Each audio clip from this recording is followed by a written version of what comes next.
سلفنا الصالحون وعلى من نهج أهل الهبش أن الله يغفر ذنوبنا ويستر عيوبنا ويشفي أمراضنا ويقضي حاجاتنا وحاجات المسلمين أجمعين أن الله ييسر كل أمورنا أمور الدنيا والآخرة إلى حضرة النبي محمد صلى الله عليه وسلم بسر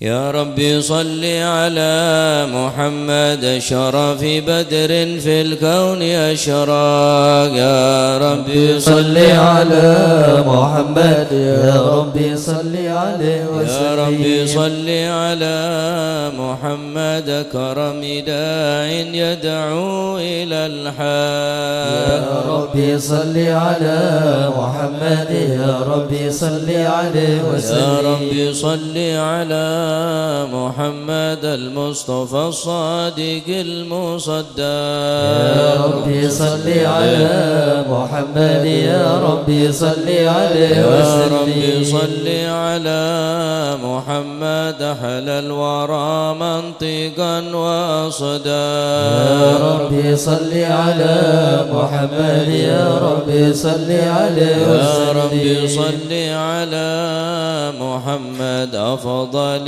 من بالتقى تحقا يا ربي صل على محمد يا ربي صل عليه وسلم يا ربي صل على محمد من بالسخاء والوفاء تخلى يا ربي صل على محمد يا ربي صل يا عليه ربي صل وسلم على محمد وجمع من الشمل ما تفرق يا ربي صل على محمد يا ربي صل عليه وسلم يا ربي صل على محمد وصله وسهل ما قد تعود يا ربي صل على محمد يا ربي صل عليه يا ربي وسلم صل على محمد وافتح من الخير كل مغلاق يا ربي صل على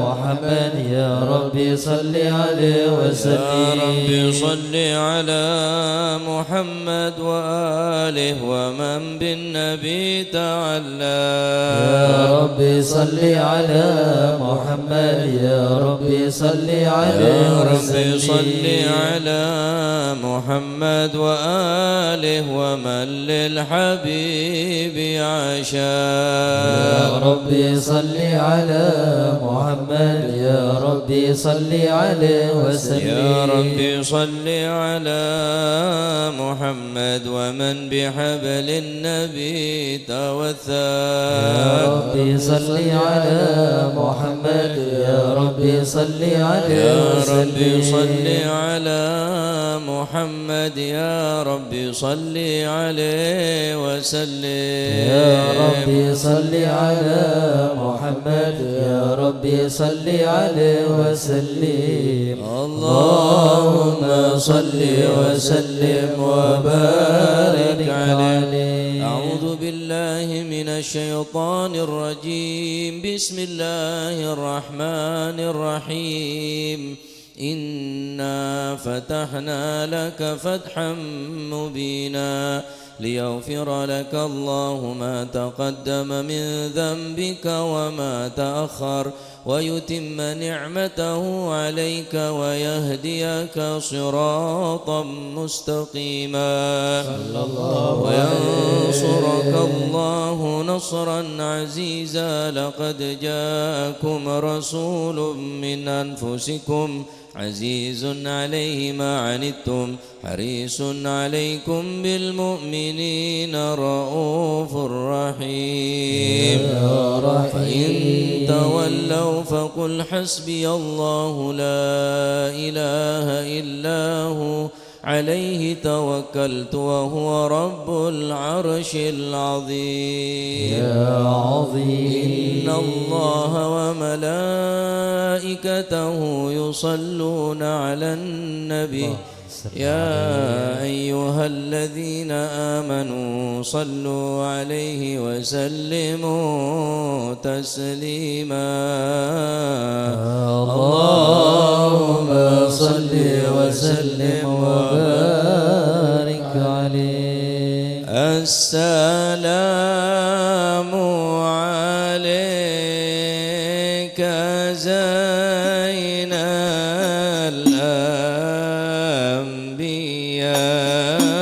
الأنبياء السلام عليك السلام عليك زين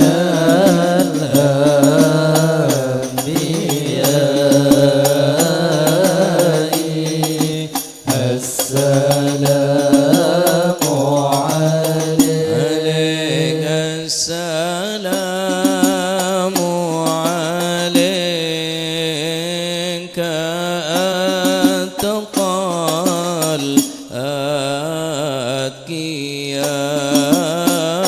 الأتقياء السلام عليك السلام عليك زين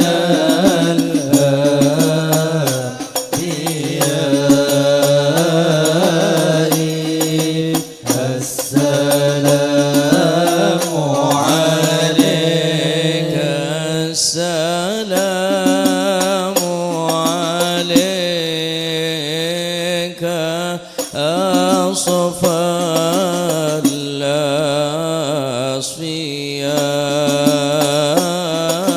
الأصفياء السلام عليك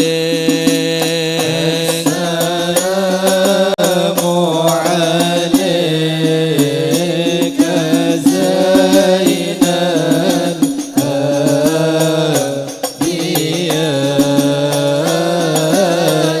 الأنبياء السلام عليك السلام عليك من ربي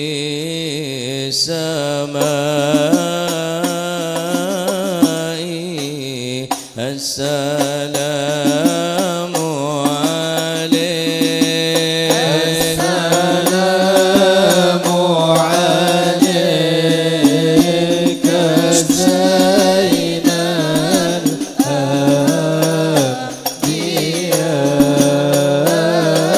الأنبياء السلام عليك السلام عليك أحمد يا حبيبي صلى الله عليه السلام عليك زين الأنبياء صلى الله عليه السلام عليك دائم بلا انقضاء صلى الله عليه السلام عليك زين الأنبياء صلى الله عليه السلام عليك طه يا طبيبي صلى الله عليه السلام عليك زين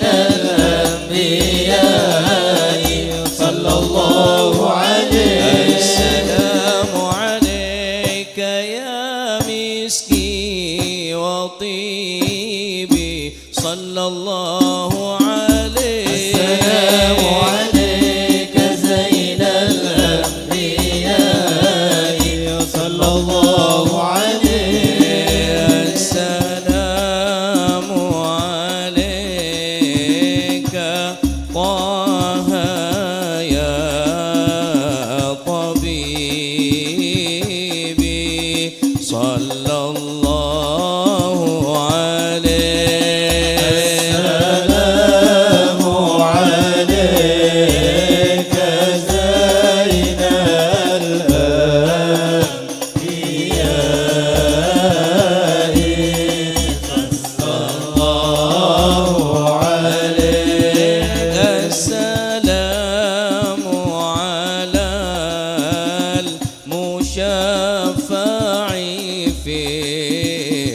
قياما صلى الله عليه صلى الله عليه عليك زين الأنبياء صلى الله عليك السلام على المضلل بالغمام صلى الله عليه السلام عليك زين الأنبياء صلى الله عليه اللهم صل وسلم وبارك عليه وعلى آله بسم الله الرحمن الرحيم الحمد لله قوي سلطانه الواضح برهانه المبسوط في الوجود كرمه وإحسانه صلى الله عليه تعالى مجده وعظم شانه خلق الخلق لحكمه وطوى عليها علمه وبسط لهم من فائض المنة ما جرت به في أقدار القسمة صلى الله عليه أرسل إليهم أشرف خلقه وأجل عبيده رحمة تعلقت إرادته الأزلية بخلق هذا العبد المحبوب فانتشرت آثار شرفه في عوالم الشهادة والغيوب صلى الله وما جل عليه هذا المن الذي تكرم به المنان وما أعظم هذا الفضل الذي برز من حضرة الإحسان صورة كاملة ظهرت في هيكل محمود صلى الله فتعطرت عليه بوجودها كناف الوجود وطرزت برد العوالم بطراز التكريم اللهم صل وسلم أشرف الصلاة والتسليم على سيدنا ونبينا محمد الرؤوف الرحيم اللهم صل وسلم وبارك وسلم وبارك عليه وعلى آله تجلى الحق في عالم قدسه الواسع تجليا قضى بانتشار فضله في القريب والشاسع صلى الله عليه فله الحمد الذي لا تنحصر أفراده بتعداد ولا يمل تكراره بكثرة ترداد حيث أبرز من عالم الإمكان صورة هذا الإنسان ليتشرف بوجود ثقلان وتنتشر أسراره في الأكوان فما من سر اتصل به قلب منيب إلا من سوابغ فضل الله على هذا الحبيب صلى الله عليه.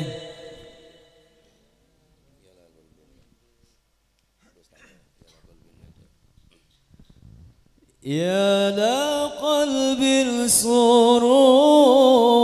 سروره قد توالى يا لقلب سروره قد توالى بحبيب عمال أنا من وانا بحبيب عمال أنا وانا يا لقلب سروره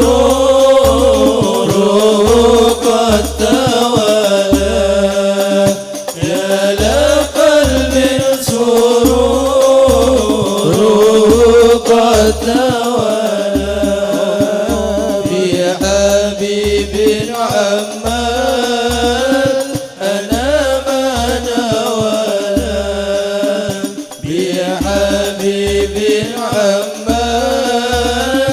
أنا ما نوانا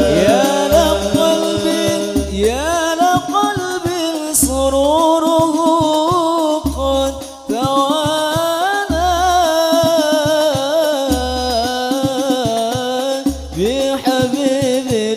بحبيب عم الأنام نوانا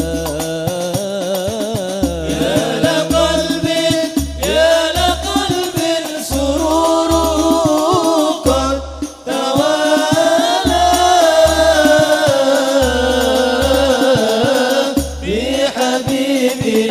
بحبيب عملنا ما نوانا جل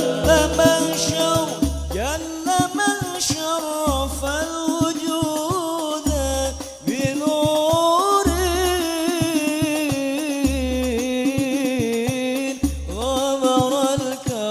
غمر الكون بهجة وجمالا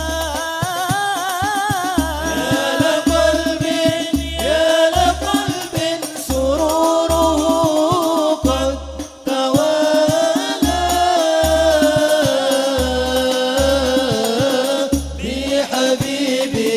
بحبيب عم الأنام نوانا قد ترقى في الحسن أعلى مقامين وتناهى في مجده وتعالى يا لقلب سروره قد توالى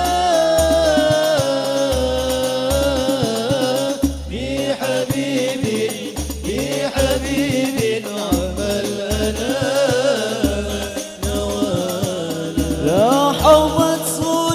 لاحظته العيون في مجتنته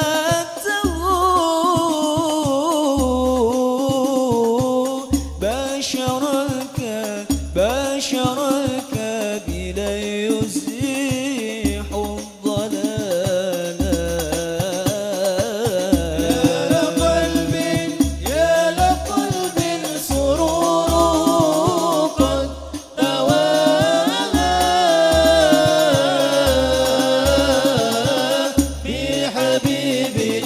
بحبيب عم الأنام نوانا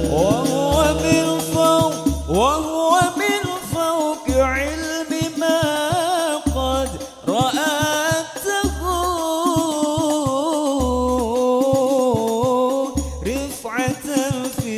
رفعة في شؤونه وكمالا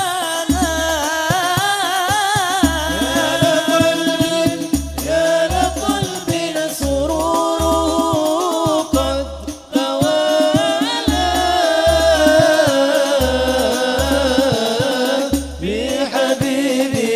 بحبيب عم الأنام نوانا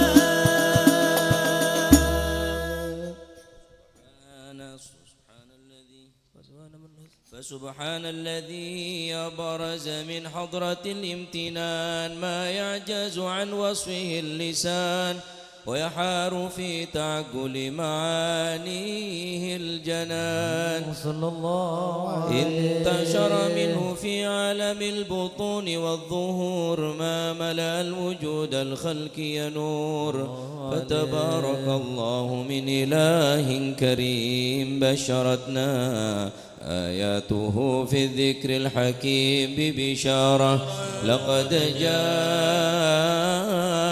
جاءكم رسول من أنفسكم عزيز عليه ما عنتم حريص عليكم بالمؤمنين رؤوف رحيم فمن فاجأت هذه البشارة وتلقاها بقلب سليم فقد هدي إلى صراط مستقيم. اللهم صل وسلم أشرف الصلاة والتسليم على سيدنا ونبينا محمد الرؤوف الرحيم. اللهم صل وسلم وبارك عليه. اللهم صل وسلم وبارك عليه. واشهد ان لا اله الا الله وحده لا شريك له شهادة تعرف بها اللسان عما تضمنه الجنان من التصديق بها والإذعان. صلى الله في الصدور من الإيمان قواعده وتلو على اليقين من سر ذلك الإذعان والتصديق الشواهد.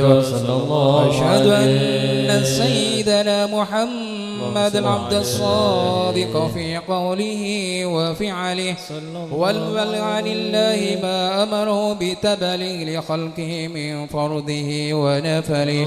عبد أرسله الله للعالمين بشيرا ونذيرا فبلغ الرسالة وأدى الأمانة وهدى الله من الأمة بشرا كثيرا فكان في ذمة المستبصرين سراجا وقمرا منيرا. صلى الله عليه. فما أعظم من منة تكرم الله بها على البشر وما أوساها من نعمة انتصر سرها في البحر والبر.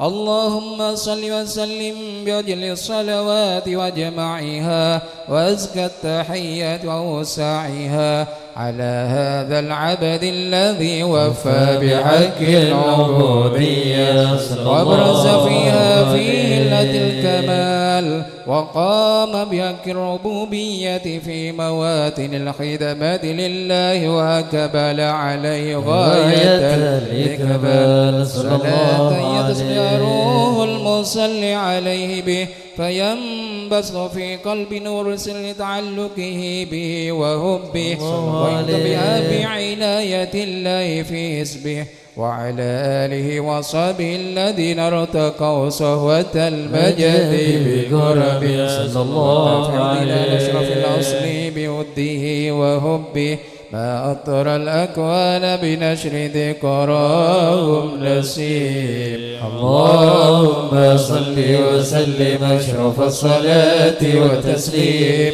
على سيدنا ونبينا محمد الرؤوف الرحيم. اللهم صل وسلم وبارك عليه. اللهم صل وسلم وبارك عليه وعلى آله صلى الله عليه. أما بعد فلما تعلقت إرادة الله في العلم القديم بظهور أسرار التخصيص للبشر الكريم بالتكذيب والتكريم صلى الله عليه. نفذت القدرة الباهرة بالنعمة الواسعة والمنة الغامرة فانفلقت بيضة التصوير في العالم المتنك الكبير عن جمال مشهود بالعين هاول لوصف الكمال المطلق والحسن التام والزين. صلى الله عليه. فتنقل ذلك الجمال الميمون في الأشلاب الكريمة والبطون فما من شب ضم إلا وتمت عليه من الله النعمة. صلى الله عليه. فهو القمر التام الذي يتنقل في بروجه ليتشرف به موضع استقراره وموضع خروجه.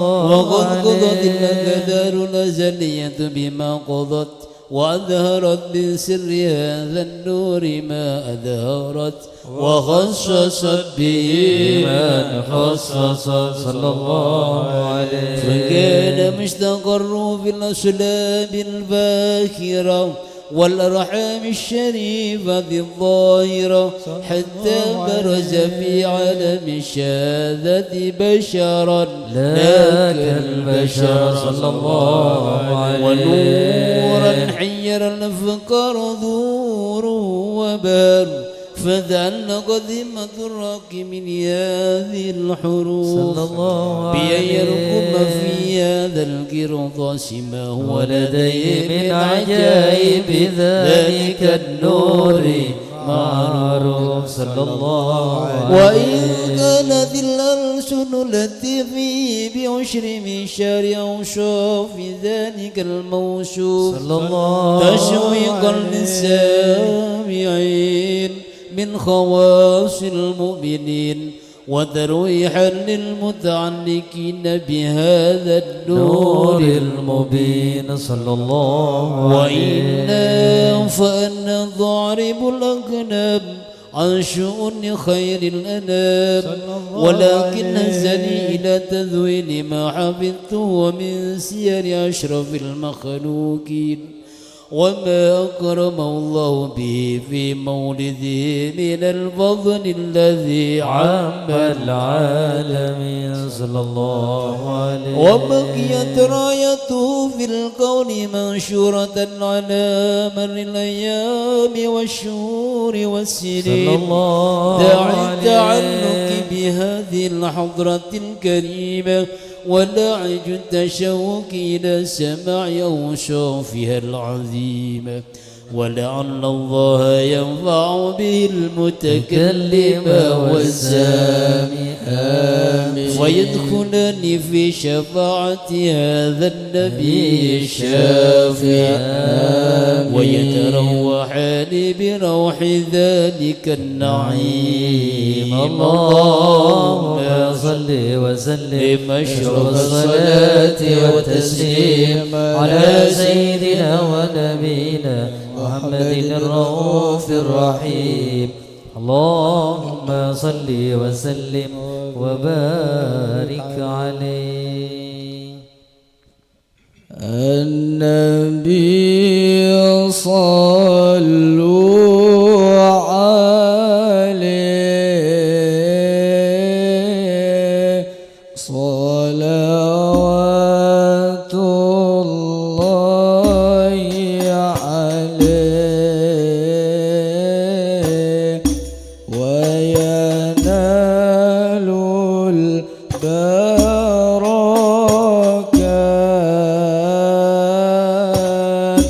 كل من صلى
فرض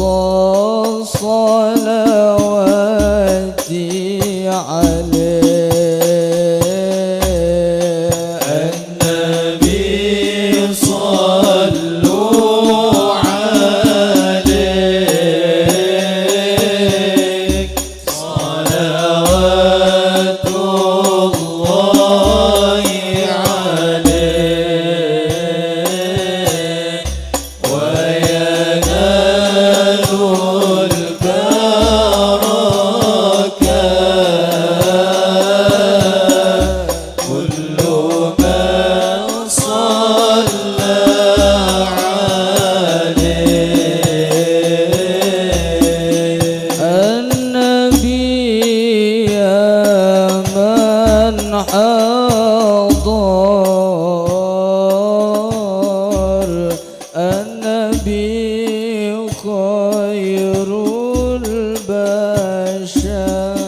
عسى بجاه النبي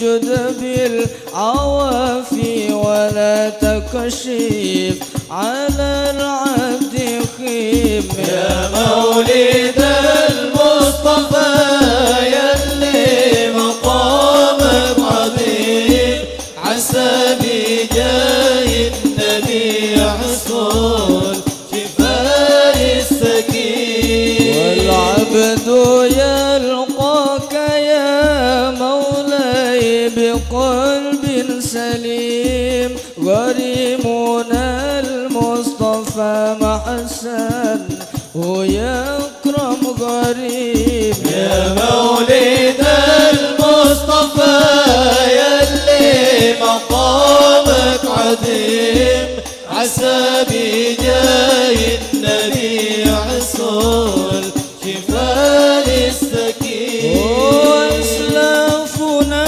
وأهلنا سكان بلدة ريم ومن حضر عنده مسافر أو مقيم يا مولد المصطفى يلي مقامك عظيم عسى بجاه النبي حصول شفاء السكين عسى عسى لانكشف يا ربنا قد تخيم يا ربنا يا كريم الوجه يكرم غريب يا مولد المصطفى يلي مقامك عظيم عسى بجاه النبي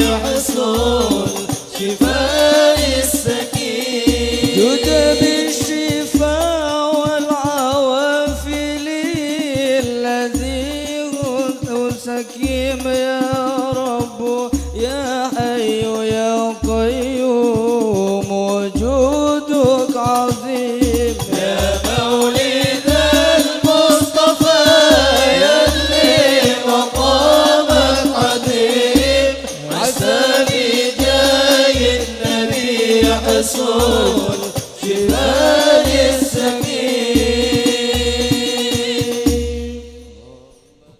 وسلم وبارك عليه اللهم صل وسلم وبارك عليه وعلى آله.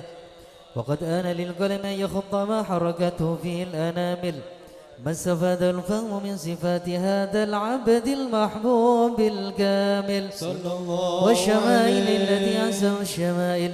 وهنا حزر نثبت ما بلغ إلينا في شأن هذا الحبيب من أخبار وآثار، يتشرف بكتابة القلم والقرطاس وتتنزه في حدائق الأسماء والأبصار. وقد بلغنا في الأحاديث المشهورة أن أول شيء خلقه الله والنور المودع في هذه السورة، فنور هذا الحبيب أول مخلوق برز في العالم، ومنه تفرع الوجود خلقا بعد خلق فيما حدث وما تقادم. وقد أخرج عبد الرزاق بالسند عن جابر بن عبد الله الأنصاري رضي الله عنهما قال: قلت يا رسول الله بأبي وأمي أخبرني عن أول شيء خلقه الله قبل الأشياء. قال: يا جابر إن الله خلق قبل الأشياء نور نبيك محمد صلى الله عليه وسلم من نوره.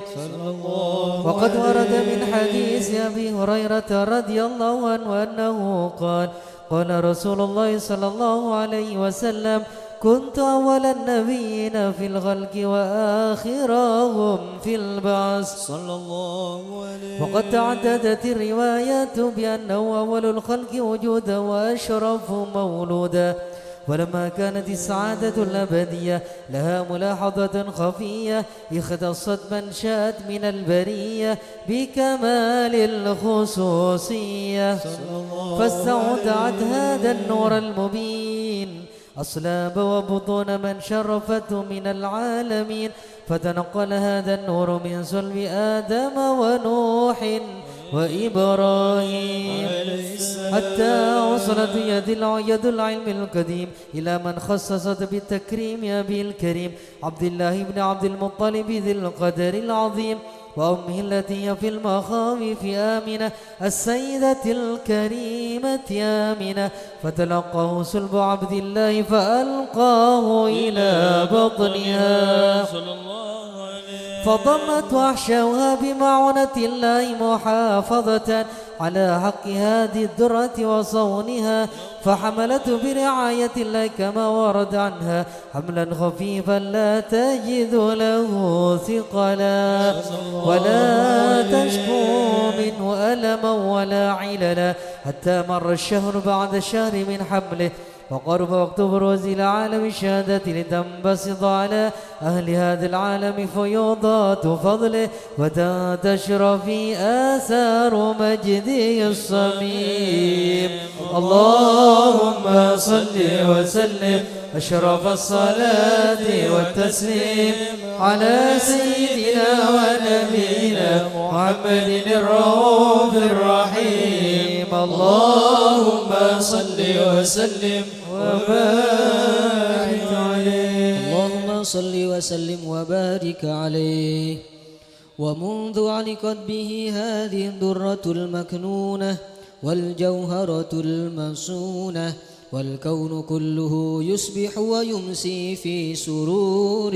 وابتهاج بقرب ظهور إشراك هذا السراج والعيون متشوفة إلى بروزه متشوقة إلى التقاط جواهر كنوزه وكل دابة لقريش نطقت بفصيح العبارة معلنة بكمال البشارة وما من حامل حملت في ذلك العام إلا أتت في حملها بغلام من بركات وسعادة هذا الإمام صلى الله عليه ولم تزل الأرض والسماوات متضمخة بعطر الفرح بملاقاة أشرف البريات وبروزه من عالم الخفاء إلى عالم الظهور بعد تنقله في البطون والظهور فأظهر الله في الوجود بهجة التكريم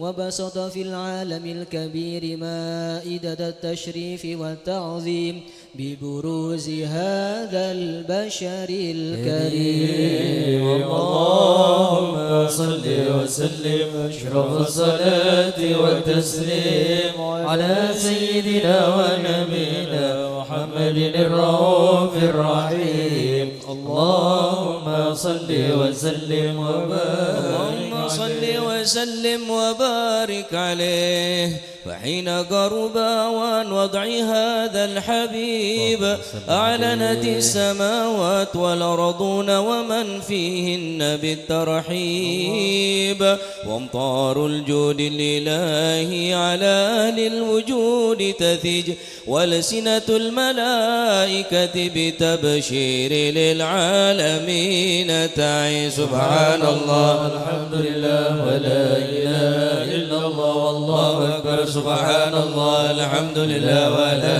إله إلا الله والله أكبر سبحان الله والحمد لله لا إله إلا الله والله أكبر والقدرة كشفت كناع هذا المستور يبرز نوره كاملا في عالم الظهور نورا فاق كل نور وأنفذ الحق حكم على من أتم الله عليه النعمة من خواص الأمة أن يحضر عند ودعه أمة تأنيسا لجنابها المسعود ومشاركة لها في هذا السماط الممدود حضرت بتوفيق الله سيدة مريم وسيدة آسيا ومعهما من الحور العين من قسم الله له من الشرف بالقسمة الوافية فأتى الوقت الذي رتب الله على حضوره وجود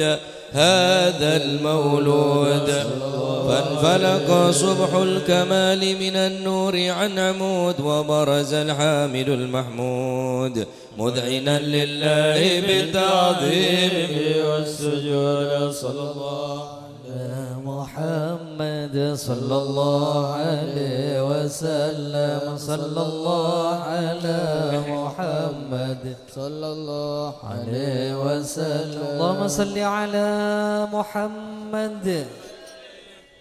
Pakhusyuk hadiraki Rasulullah pakerong dari Rasulullah hajatnya kerentakaki dalam ateh asyaraqal kaunu ibtihajan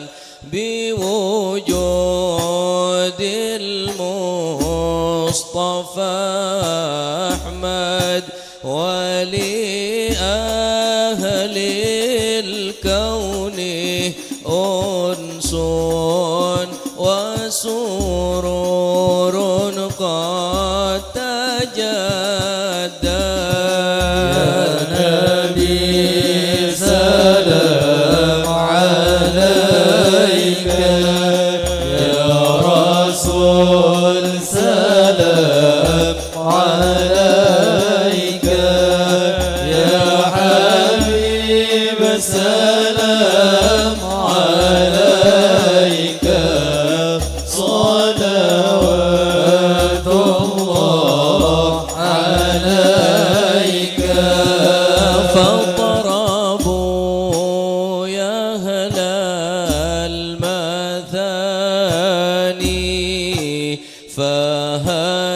فهزار اليمن غرد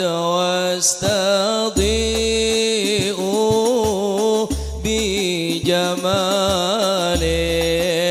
فقى في الحسن تفرى صلى الله عليه سلام عليك يا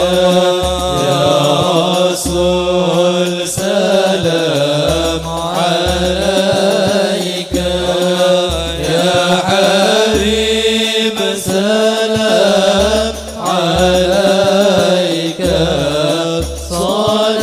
صلوات الله عليك ولنا البشرى بسعد مستمر ليس ينفد حيث أوتينا عطاء جمع الفخر المؤبى صلى الله عليك عليك يا رسول سلام عليك يا حبيب سلام عليك صلوات الله عليك فلربي كل حمد جل أن يحصوره العاد إذا حبانا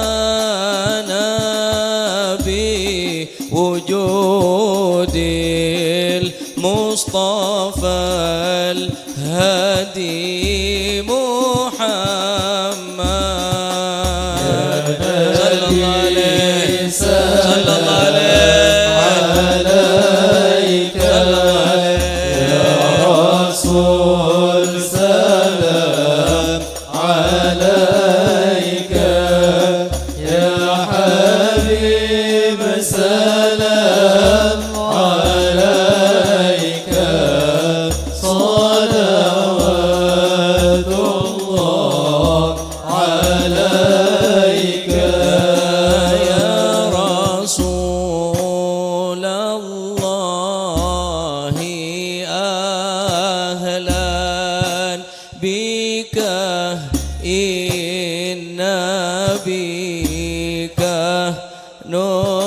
نسعد وبجاهه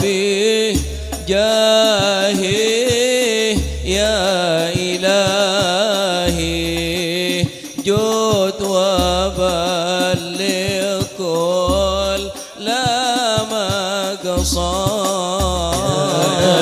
آمين يا عليك يا رسول سلام عليك يا حبيب سلام عليك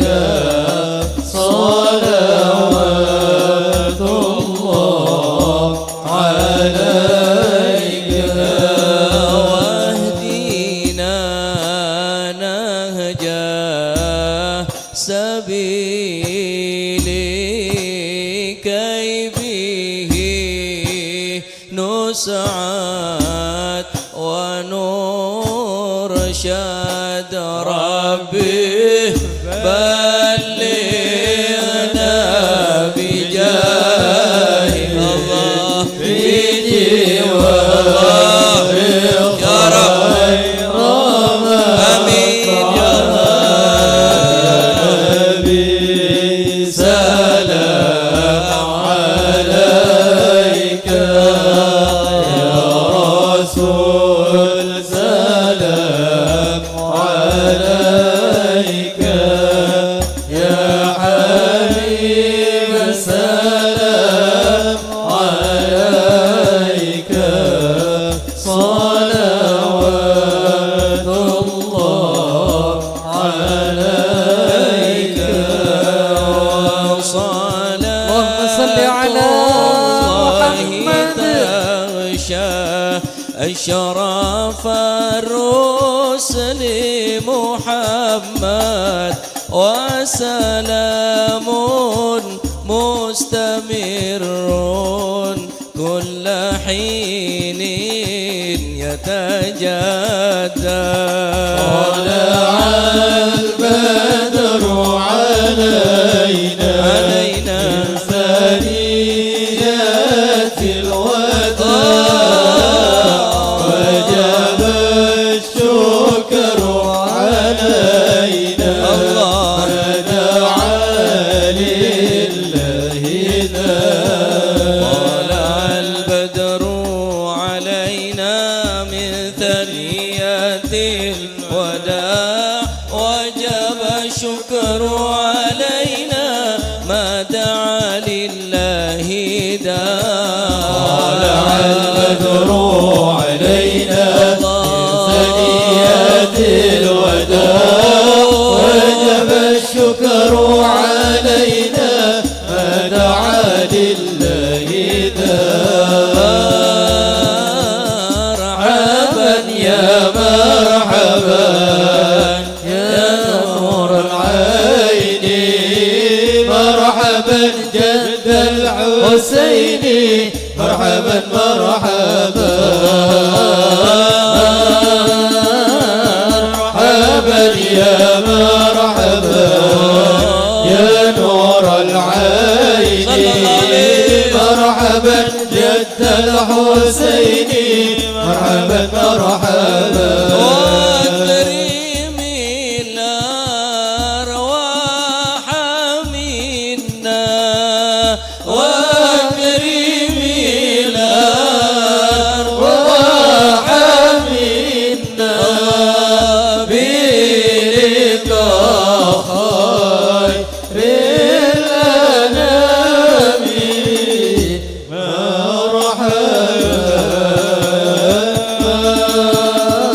مرحبا يا مرحبا يا نور العين مرحبا جد الحسين مرحبا مرحبا صلى الله على محمد صلى الله عليه وسلم صلى الله على محمد يا ربي صلي وسلم يا نبي سلام عليك يا رسول سلام عليك يا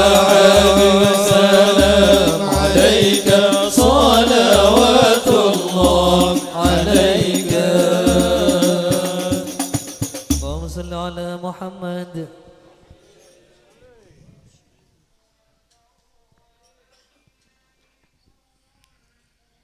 بسم الله والحمد لله والصلاة والسلام على سيدي رسول الله محمد بن عبد الله وعلى آله وصحبه ومن والاه ولا حول ولا قوة إلا بالله. قال بعد السلف خير المواهب العقل وشر المصائب الجهل.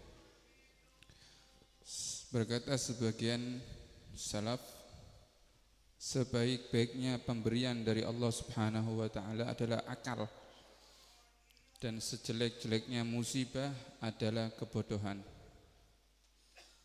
Alhamdulillah kita duduk di tempat ini termasuk pemberian dari Allah Subhanahu wa taala.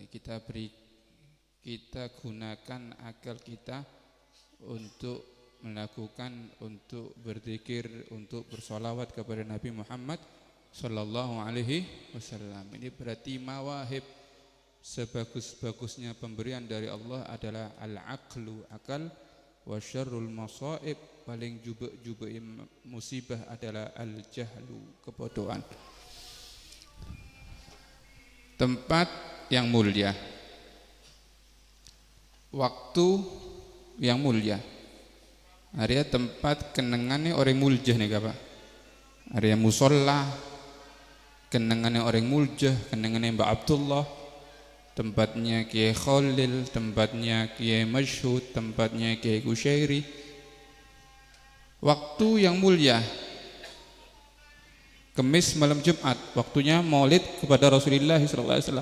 Waktunya disunnahkan untuk memperbanyak sholawat kepada Nabi. Ini berarti kita menggunakan akal kita dengan sempurna.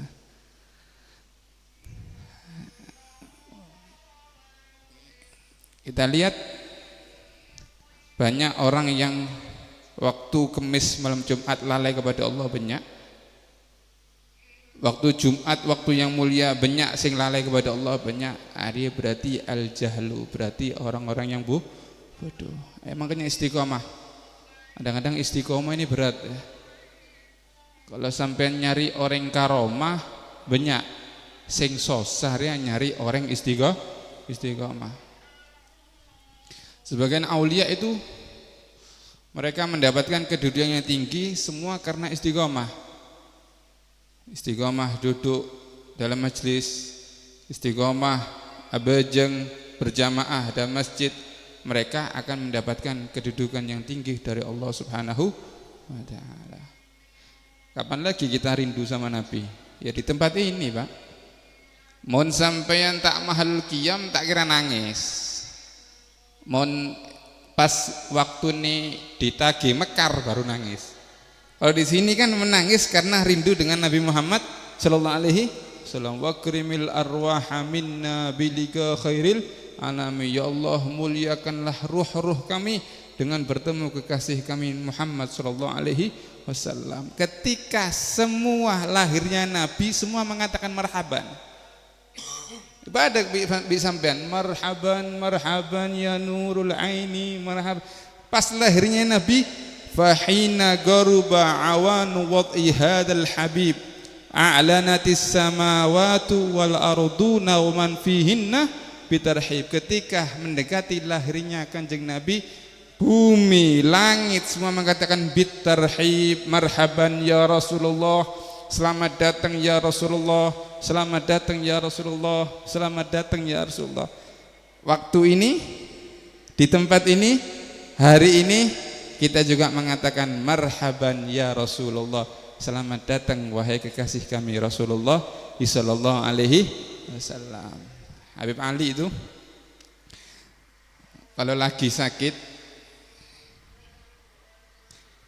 kalau kepingin hatinya terhibur, Habib Ali cuma maridtu fakana dzikru bur'an li illati faya habbada dzikran li qalbi syifa'uhu. Kalau aku sakit, obatnya cuma satu, mengingat kekasihku Rasulullah sallallahu alaihi wasallam. Aya rahilan balligh habibi risalatan biharfi minal ashwaqi yahlu hijau. Wahai orang yang berjalan ke Madinah, sampaikanlah kepada kekasihku Muhammad Rasulullah SAW, bahwa Ali bin Muhammad al-Habsyi rindu kepada Rasulullah sallallahu alaihi wasallam. Ya, mudah-mudahan kita duduk di tempat ini, Allah beri kepada kita akal yang istimewa.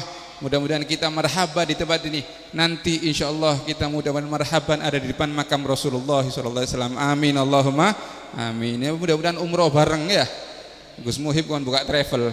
Aku nggak nunut ya. Mudah-mudahan umroh bareng kabi. InsyaAllah nanti bisa marhaban depan makamnya Nabi Muhammad sallallahu alaihi wasallam. Ya, bayangkan coba sahabat menghadapi Nabi Muhammad sallallahu alaihi wasallam, berhadapan dengan Nabi. Bagaimana sahabat duduk dengan Nabi? Yaquluna man Nabi, mereka makan bersama Nabi. Yashrabuna man Nabi, mereka minum bersama Nabi Muhammad sallallahu alaihi wasallam. Ya opo bahagia Kanjeng Nabi, ya opo bahagianya sahabat duduk bersama Rasulullah sallallahu alaihi wasallam. Kau lebih sampean semakin toju ekrang bi Kanjeng Nabi. Apa boleh kau lebih sampean sampai toju bi Rasulullah sallallahu alaihi wasallam. Sayyidina Abu Bakar itu, Sayyidina Abu Bakar saking cintanya sama Nabi, ketika ada di gua ada beberapa lubang, dibuka ridaknya sama Sayyidina Abu Bakar, ditutup, takut beda ular, ditutup satu, ditutup dua, ditutup tiga, ditutup sampai ada satu lubang ridaknya tidak cukup, ditutup dengan kakinya Sayyidina Abu Bakar As-Siddiq. Karena apa? Karena Kanjeng Nabi tidur ada di pangkuan Sayyidina Abu Bakar As-Siddiq. Tidak mau gerak Sayyidina Abu Bakar, digigit kakinya sama ular, terus tidak mau gerak, terus digigit sampai netes air mata. Akhirnya bangun Rasulullah sallallahu alaihi wasallam. Ditanya, kenapa kamu tidak mau gerak wahai Abu Bakar? Maka Abu Bakar mengatakan, karena saya takut kalau saya gerak panjenengan bangun ya Rasulullah. Saking cintanya Sayyidina Abu Bakar dengan Rasulullah sallallahu alaihi wasallam. Mudah-mudahan kita mendapatkan syafaat dari Rasulullah SAW. Mudah-mudahan sebelum kita wafat kita mudah-mudahan bisa melihat wajah indah Rasulullah sallallahu alaihi wasallam. Ru'yaka ya Rasulullah, ru'yaka ya Rasulullah, ru'yaka ya Rasulullah. Mudah-mudahan nanti kita semua dituntun oleh Rasulullah sallallahu alaihi wasallam fi liwa khairil bariyah, di dalam bendera Kanjeng Nabi Muhammad sallallahu alaihi wasallam. Mudah-mudahan kita semua diakui oleh umatnya Rasulullah sallallahu alaihi wasallam. Kita termasuk umat yang dirindukan oleh Rasulullah sallallahu alaihi wasallam. Amin Allahumma amin. Amin Allahumma amin. Allahumma amin Allahumma amin. Rabbana anfa'na bi barakatihim wahdinal husna bi hurmatihim wa amitna fi tariqatihim wa amitna fi tariqatihim wa amitna fi tariqatihim wa mu'afadhin fitani. Hada minni wassalamu alaikum warahmatullahi taala wabarakatuh. الحمد لله رب العالمين. اللهم صل وسلم على سيدنا محمد وعلى ال سيدنا محمد. ولما نظم الفكر من درار الاصحاب المحمديه عقودا توجهت الى الله متوسلا بسيدي وحبيبي محمد صلى الله عليه وسلم يجعل سعي في مشهورا وفعلي في محمودا وتوب عملي في العمل مقبول وتوجه في توجهات الخالصه والصلات الموصوله. اللهم يا من اليه تتوجه الامال فتعود ظافرا وعلى بيستر تحط رحال فتغشاها منه الفيوضات الغامرة. نتوجه إليك بأشرف الوسائل لديك سيد المرسلين عبدك الصادق الأمين سيدنا محمد الذي عمت رسالة العالمين، أن تصلي وتسلم على تلك الذات الكاملة مستودع أمانتك وحافظ سرك وحمل راية دعوتك الشاملة الأبي الأكبر المحبوب لك المخصص بشرف الأفخار في كل موطن من مواطن القرب ومظهر قاسم امدادك في عبادك وساكك إرشادك لآل ودادك سيد الكونين وأشرف الثقلين عبد المحبوب الخالص المصوص منك بأجل.